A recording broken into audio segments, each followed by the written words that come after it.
Hello and welcome to Chapter 10 in this series of tutorials for Excel beginners.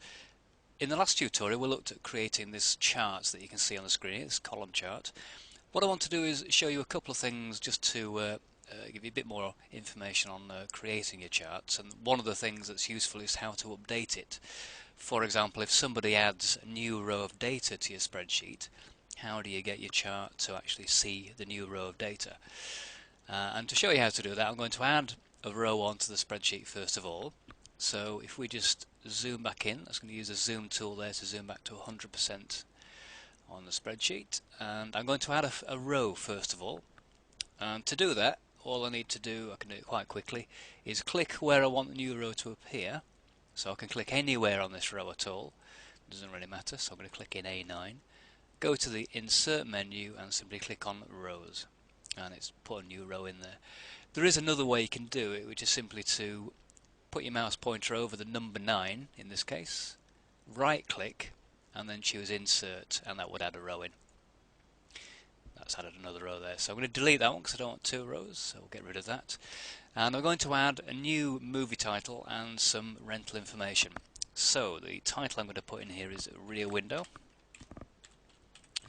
an Alfred Hitchcock classic, in case you're not familiar with it. And I'm going to copy the rental price from the row above, and to do that, a nice quick way of doing it is a keyboard shortcut. Hold down the control key and press the apostrophe key, and that copies the information from the cell above. Tab across, and I'm going to put the number 80 in for the number of rentals, tab across again, and I want to copy the formula from the cell above, and this time I'm going to click in the formula itself in row 8, put my mouse pointer over the bottom right there, so I've got the little autofill mouse pointer appearing, and then just drag down one row, and that puts the calculation into row 9 for me. Gives me the result £15.60. Okay, that's that part done. So if we just scroll down here, we'll see the chart, and at the moment, as you see, the chart ends with the Wizard of Oz. It doesn't have a rear window on at the moment. And what I'm going to do here is show you what happens when I click on the chart itself. You may well have already seen this anyway. I'll just scroll back up so you can see. What it does, it puts these blue boxes around the areas of information that are included in the chart. So there's a box around the titles, and there's a box around the rentals column, which includes the column label and the actual values there. Now, as you see, that these boxes end at the Wizard of Oz, and we don't want that. We want it to include the rear window. So all I need to do here to update the chart, and if again just scroll down a wee bit there, you can see the chart itself as it updates. I'm going to put the mouse pointer over the bottom right of that blue boundary box, so we get again the fill handle, drag down one row, and that updates the chart. Now immediately you see there's a slight problem there, that the formatting has gone astray. It's resized the font again in order to fit this new column in. To correct that, all I need to do is click on that row of titles, the title category if you like, the category labels. So just click on that, and then I'm going to change the font size down. Now it's already set at 8. I'm going to actually highlight the font number, because if I actually click the drop down arrow, you'll see there's nothing below 8, but you can enter a number below 8 just manually. And I'm going to enter the number 7, so type 7, press enter, and there we go. That has updated my chart, and it's corrected the formatting. Obviously the text is a bit smaller now, so it's a little bit harder to read perhaps, but when you print it it'll still be perfectly okay, and on screen it's perfectly fine as well. So there we go, that's how to update the chart.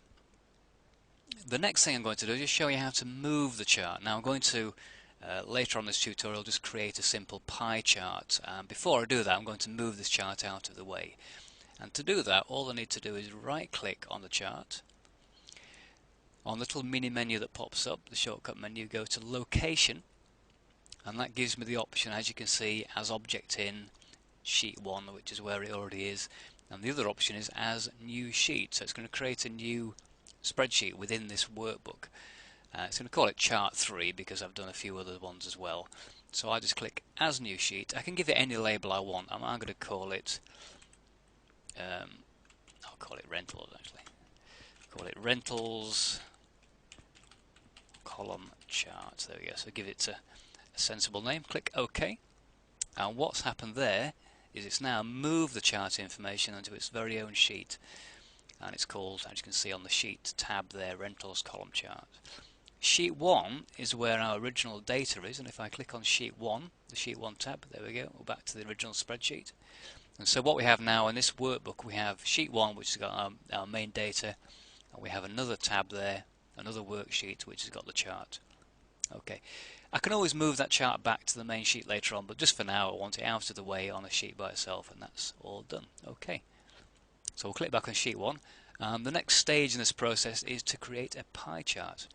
Unfortunately, I'm going to run out of time on this YouTube clip, so I'll save the creation of the pie chart for the next video. So thank you for watching this video. Hope you found something useful there, and see you next time.